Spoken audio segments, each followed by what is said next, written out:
ஊர் விட்டு ஊர் போகிறது, இடம் விட்டு இடம் மாறுறது, அடிக்கடி இடமாற்றங்கள், அடிக்கடி தொழில் இழப்பு, ஒரு கட்டத்தில் தொழிலே இல்லை, வருமானமே இல்லை, போதுமான வருமானம் முறையாக பயன்படுத்த முடியல. இப்படிப்பட்ட சூழ்நிலைகள் எல்லாம் புனர்பூச நட்சத்திரக்காரர்கள் 4 பாதங்களில் பிறந்தவர்களுமே சந்திக்கக்கூடிய ஒரு வாய்ப்புகள் இருந்தாலும் கூட தன்னுடைய தெய்வீகத்தாலும் மனிதனாக பிறந்த தெய்வத்தின் அவதாரம், தர்மத்தின் தலைவன் பிறந்த நட்சத்திரம் தான் இந்த புனர்பூச நட்சத்திரம். யாருன்னு உங்களுக்கே தெரியும். ராமபிரான் பிறந்த நட்சத்திரம் தானே? அதேதான். ஸ்ரீ ராமபிரான் அவதரித்த ஒரு அற்புதமான நட்சத்திரம் தான் இந்த புனர்பூச நட்சத்திரம்.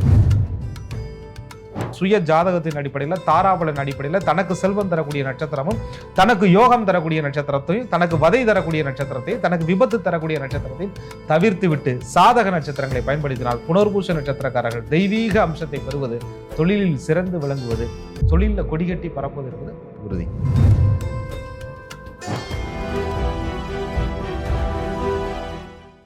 அன்பான நேயர்களுக்கு வணக்கம். தொடர்ச்சியாக நம்ம சேனல்ல நட்சத்திர சீரிஸ் பார்த்துட்டு இருக்கோம் இல்லையா?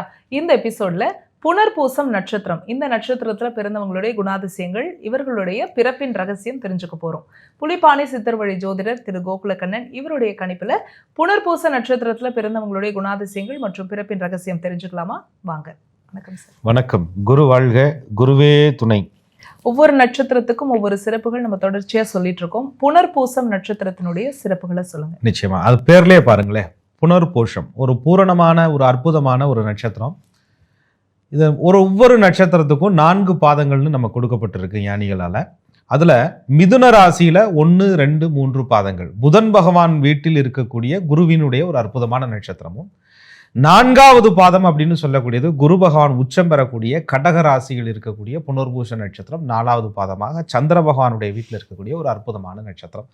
ஆக இந்த புனர்பூசம் குருவினுடைய நட்சத்திரத்தில் இவங்க பிறக்கிறதுனால அந்த புதன் வீட்டில் இருக்கக்கூடிய புத்திசாலித்தனம், அந்த புத்திசாலித்தனமே ஆன்மீகத்தோட கலந்துருந்தா எப்படி இருக்கும்? அந்த புத்திசாலித்தனமே விவேகமா இருந்தா எப்படி இருக்கும்? அந்த புத்திசாலித்தனத்தினால நிறைய ஸ்பிரிச்சுவல் தன்ட்ட இருந்து ஒரு ஆன்மீகம் கடத்தப்பட்டா எப்படி இருக்கும்? ஒரு சிறு குழந்தை பகவத்கீதை உபாசனை பண்ணா எப்படி இருக்கும்? ஒரு பகவத்கீதை இன்னொருத்தருக்கு சொல்லி கொடுத்தா எப்படி இருக்கும்? ஒரு சிறு குழந்தை கிருஷ்ணர் வேஷம் விட்டா எப்படி இருக்கும்? ஒரு சிறு குழந்தை முருகர் வேஷம் விட்டா எப்படி இருக்கும்? அப்படி ஒரு உன்னதமான தெய்வீக தன்மையோடு பிறந்த அற்புதமான குழந்தை தான் இந்த புனர்பூச நட்சத்திரத்தில் பிறந்தவர்கள். சரி, மிதுனத்தில் இருக்கக்கூடிய புத்திசாலித்தனம் எப்படி இருக்குதோ அதற்கு குறையில்லாம கடகங்கிற சந்திரனுடைய வீட்டில் தாய்மை ஸ்தானத்துல காலச்சக்கரத்திற்கு 4வது வீட்டில் குரு பகவான் உச்சம் பெறக்கூடிய வீட்டில் இருக்கிறவங்கள இரக்க சுவாபத்தின் உச்சம் என்று சொல்லலாம். குருவினுடைய அம்சம் பெற்ற புனர்பூச நட்சத்திரத்தில் பிறந்தவர்கள் எந்த சூழ்நிலையிலையும் எது ஒன்று எடுத்துட்டு போனாலும் தன்னிடம் இருந்து ஒன்று போகுது அப்படின்னு சொன்னா புனர்பூச நட்சத்திரக்காரர்களுக்கு சரி விடு போகுது அப்படின்ற மனநிலையை கொடுக்கும். காரணம், எவ்வண்ணம் இழந்தோமோ அவ்வண்ணம் மீண்டும் தன்னால் ஒரு விஷயத்தை உருவாக்க முடியும் அப்படின்னு சொல்லக்கூடியது புனர்பூச நட்சத்திரத்தினுடைய இயல்பு. ஏன்னு கேட்டீங்கன்னா, புனர்பூச நட்சத்திரக்காரர்கள் வாழ்க்கையில நிறைய விஷயங்களை தொலைத்தவர்களாக, இழந்தவர்களாக, நிறைய விஷயத்தை விட்டவர்களாக இருப்பார்கள். திரும்ப மீண்டும் அதேபடி அப்படியே மேலெழுந்து வருவாங்க. இவங்களுடைய ஜாதகத்துல சகட தோஷம்னு ஒரு தோஷம் அமர்ந்துச்சுன்னு சொன்னா, ராட்டனம் போல் வண்டி சக்கர ராட்டனம் போல் கீழே இருந்து திரும்ப கீழே இருந்துகிட்டு இருக்காங்க நினைக்கும் போது அப்படியே மேல உச்சத்துக்கு வந்து உட்கார்றது. சரி, மேல உச்சத்துல இருக்காங்க நினைக்கும் போது திடீர்னு காணாம போயிருது. ஆக இந்த ஏற்ற இறக்கங்கள், ஊர் விட்டு ஊர் போறது, இடம் விட்டு இடம் மாறுறது, அடிக்கடி இடமாற்றங்கள், அடிக்கடி தொழில் இழப்பு, ஒரு கட்டத்துல தொழிலே இல்லை, வருமானமே இல்லை, போதுமான வருமானம் முறையா பயன்படுத்த முடியல.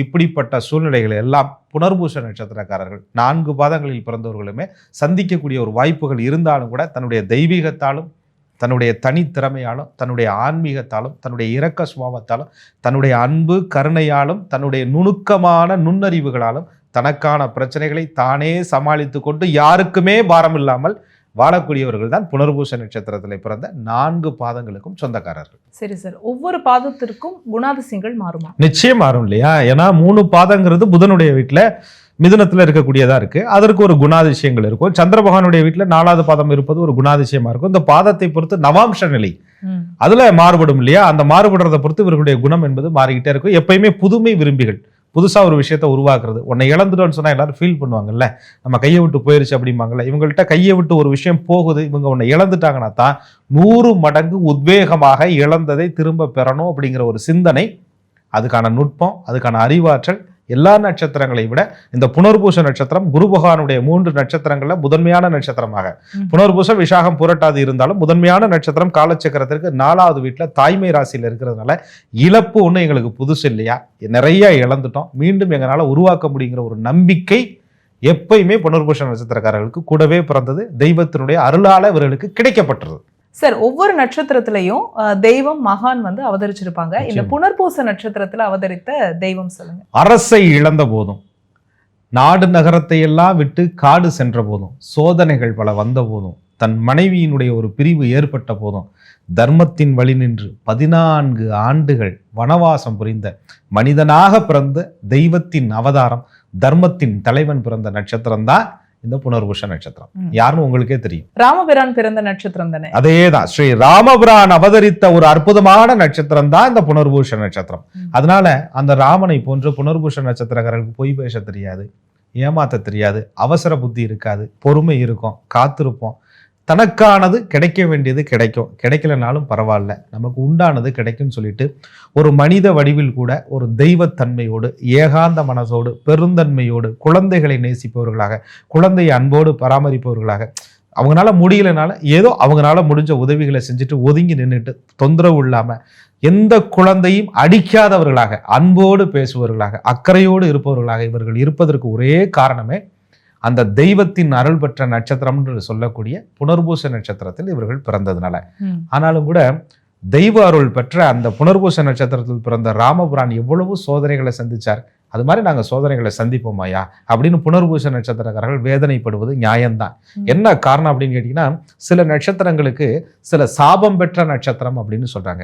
புனர்பூச நட்சத்திரம் சனி பகவானுடைய சாபம் பெற்ற நட்சத்திரம். சார், சனி பகவானுடைய நட்சத்திரம் அப்படின்னா நிறைய தடைகள் இவர் கொடுப்பார். நிச்சயமா சனி பகவானுடைய அந்த சோதனைகள் இவர்களுக்கு அதிகம் இருக்கும். கடகராசி புனர்பூச நட்சத்திரக்காரர்களுக்கு சனி பகவான் வந்து 7-8 குடையவராக வந்து ராசிக்கு 10ஆம் இடம் என்று சொல்லக்கூடிய தொழில் ஸ்தானத்தில் நீச்சம் பெறுவதால் கடகம் புனர்பூச நட்சத்திரத்தில் பிறந்தவர்கள் கஷ்டப்பட்டு ஒரு தொழிலை உருவாக்கி காப்பாற்றி அந்த தொழிலுக்காக தன்னையே அர்ப்பணித்து, ஒரு வேலையில வேலை பார்த்தா கூட, ஒரு நிறுவனத்தில் வேலை பார்த்தா கூட தன்னையே அர்ப்பணித்து ஒரு கட்டத்தில் அந்த தொழிலையும் வேலையும் இழந்து நிர்கதியாக வேண்டிய ஒரு நிர்பந்தத்திற்கு வந்து விடுவார்கள். அதுதான் சனி பகவானுடைய சாபம். என்ன, எவ்வளவு உழைப்பை கொடுத்தாலும், எவ்வளவு உண்மையாக இருந்தாலும், எவ்வளவு நேர்த்தியாக தத்துருவமாக அந்த நிறுவனத்தை வழிநடத்தி சென்றாலும், சக ஊழியர்களோடு அன்போடு இருந்தாலும் கூட புனர்பூச நட்சத்திரக்காரர்களை பார்க்கும்போது எதை ஏமாளி போன்றும் இரக்க சுபாவம் அப்படிங்கிற மாதிரியான ஒரு சூழ்நிலையில அவர்களை இன்னொருத்தர் பயன்படுத்திக்கக்கூடிய சூழ்நிலைகள் தான் இருப்பாங்க. ஆனா புனர்பூச நட்சத்திரக்காரர்களுக்கு எல்லா தப்புகளும் தெரியும். ஆனா எந்த தப்பையும் செய்யக்கூடாது என்ற நியாயமும் இவர்களுக்கு தெரியும். ஏன்னா மிதுனம்ங்கிற புதனுடைய வீட்டில் இருக்கிறதுனால ஒருத்தர் பேசும்போதே, ஒருத்தர் சொல்லும் போதே அவர்கள் என்ன ஓட்டங்களில் என்ன இருக்கிறது என்பதை அடையாளம் காட்டக்கூடிய குணம் புனர்பூச நட்சத்திரத்தில் பிறந்தவர்களுக்கு இருக்கும். அதே போல இந்த புனர்பூச நட்சத்திரத்தில் பிறந்தவர்களுக்கு 7-8 குடையவனாக சனி பகவான் வந்து இவர்கள் ராசிக்கு 4ஆம் இடம் என்று சொல்லக்கூடிய சுகஸ்தானத்துல உச்சம் என்ற நிலையை பெறுறார்.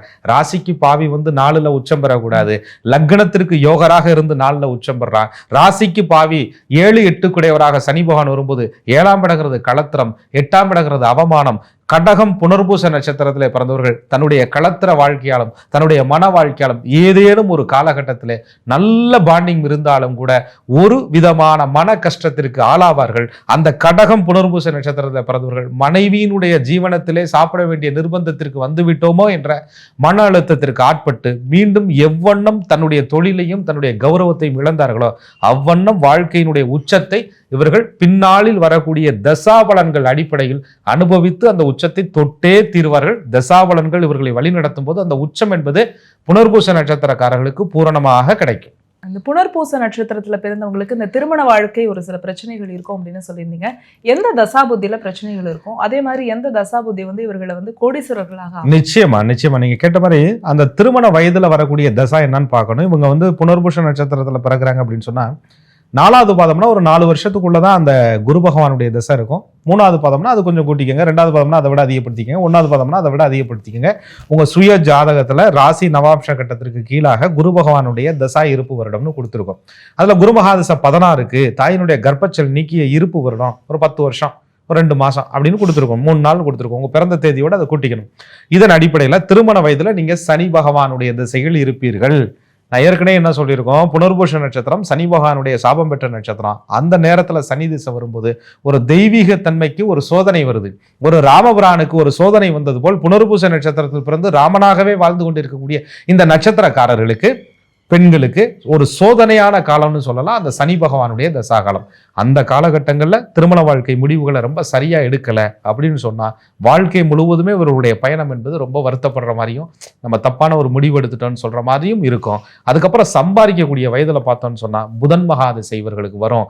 அந்த புதன் பகவானுடைய திசை நல்ல லக்னங்களுக்கு சாதகமாக இருந்தா கடகராசின்னு தெரியுது, புனர்பூஷ நட்சத்திரத்துல பிறந்திருக்கோன்னு தெரியுது, மிதுன ராசின்னு தெரியுது, புனர்பூஷ நட்சத்திரத்துல பிறந்திருக்கோன்னு தெரியுது. மேக்சிமம் 3 பாதங்களுக்குள்ள பிறந்தவங்க மிதுன ராசிக்காரர்களாகவே இருப்பார்கள். ஆக மிதுனம் புனர்பூஷ நட்சத்திரத்தில் பிறந்தவர்களுக்கு அந்த புதன் மகாதிசை மத்தியம வயதில் 17 ஆண்டுகள் முழுமையாக வருவதால் திரும்புற பக்கமெல்லாம் புகழும் செல்வமும் கீர்த்தியும் கொடுக்கக்கூடிய ஒரு வாய்ப்புகளை கொடுக்கும்.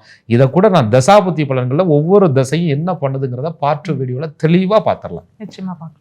சரி சார், இவர்களுடைய திருமண வாழ்க்கை நல்லா இருக்கணும் அப்படின்னா எந்தெந்த நட்சத்திரங்களை இவங்க தேர்வு பண்ணலாம்? நிச்சயம். அதாவது திருமண பொருத்தத்திற்கு நமக்கு சில நட்சத்திரங்கள் பொருந்தும் பொருந்தாதுன்னு ஒரு அமைப்பு இருக்கு. இவங்க வந்து தேவகணம், பெண் பூனை, அன்னப்பறவை, மூங்கில் மரம், தட்சிண பாட்சவனாடி, இறங்கு வயிறு ரச்சு அப்படின்னு வருவாங்க.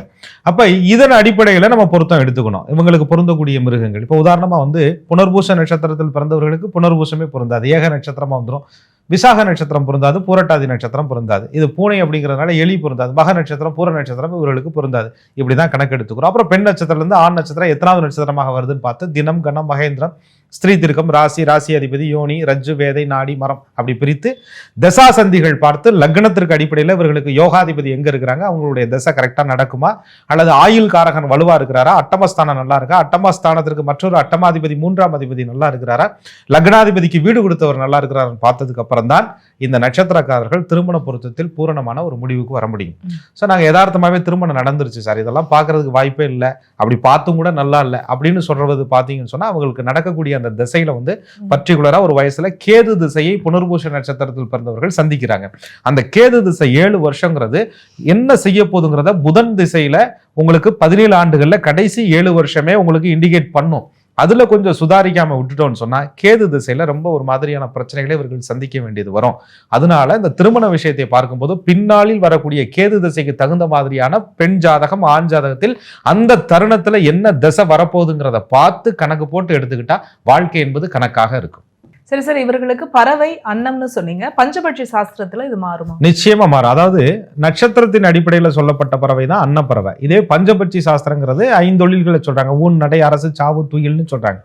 இதுல வந்து ஒருத்தர் தொழில சிறந்து விளங்குறதுக்கு, வழக்கு வியாஜ்யங்களில் வெற்றி பெறுவதற்கு இந்த நேரம் என்பது பயன்படுது. நம்ம வந்து இப்ப பாத்தீங்கன்னா ராகு காலம், யமகண்டம், குளிகை நேரங்கள் எல்லாம் கழிச்சிட்டு ஒரு நல்ல நேரம்னு ஃபிக்ஸ் பண்றோம், நல்ல நாள்னு ஃபிக்ஸ் பண்றோம். அது மாதிரி ஒவ்வொருவருடைய நட்சத்திரத்திற்கும் ஒரு பட்சி என்று இருக்கு. அது 5 தொழில்கள் செய்யும்போது அரசுல, ஊனுல, நடையில சில நேரங்களில் நீங்க தொழில் செய்து அதாவது முக்கிய காரியங்களை செய்தீர்கள் என்றால் வெற்றி கிடைக்கும்.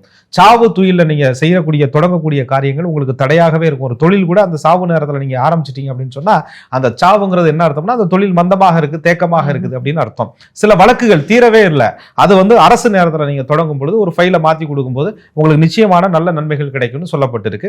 ஸோ இவர்களுக்கு வளர்பிறை, தேய்பிறைன்னு 2 அம்சம் இருக்கும். புனர்பூச நட்சத்திரத்தில் வளர்பிறையில் பிறந்தவர்களுக்கு சுக்லபட்சம் என்று குறிப்பிடப்பட்டிருக்கும், தேய்பிறையில் பிறந்தவர்களுக்கு கிருஷ்ணபட்சம் அப்படின்னு சொல்லப்பட்டிருக்கும். அப்ப இதுல நீங்க பாத்துக்கிட்டீங்கன்னு சொன்னா வளர்பிறை, தேய்பிறையை பொறுத்து பட்சிகள் மாறும், ஆந்தை கோழியாக மாறும். அதுல எந்த பட்சியை நம்ம தெரிஞ்சுக்கிட்டு அது செய்யக்கூடிய அரசு, நடை, ஊன் நேரங்களை கரெக்டா பயன்படுத்தி சாவு துயில் நேரங்களை தள்ளி வச்சுட்டு சில முக்கிய முடிவுகளை எடுத்து சுய ஜாதகத்தின் அடிப்படையில், தாராபலன் அடிப்படையில் தனக்கு செல்வம் தரக்கூடிய நட்சத்திரமும், தனக்கு யோகம் தரக்கூடிய நட்சத்திரத்தையும், தனக்கு வதை தரக்கூடிய நட்சத்திரத்தையும், தனக்கு விபத்து தரக்கூடிய நட்சத்திரத்தையும் தவிர்த்து விட்டு சாதக நட்சத்திரங்களை பயன்படுத்தினால் புனர்பூச நட்சத்திரக்காரர்கள் தெய்வீக அம்சத்தை பெறுவது, தொழிலில் சிறந்து விளங்குவது, தொழில கொடிகட்டி பரப்புவது என்பது உறுதி.